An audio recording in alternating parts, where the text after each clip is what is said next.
y'all, welcome back to another vlog.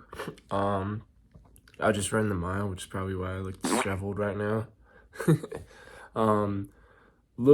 Two things I want to talk about. One, I don't think they got the clock right. I think the clock got messed up, so I don't know if I actually broke 5 minutes. If I did though, that's awesome, but looking on mile split, I don't know if I actually did.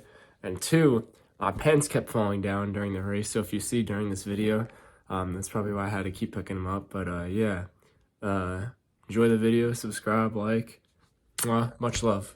Also, I don't normally like to put music over my races, but they played copyright music during my race, so sorry about that. Cue the race. Come on.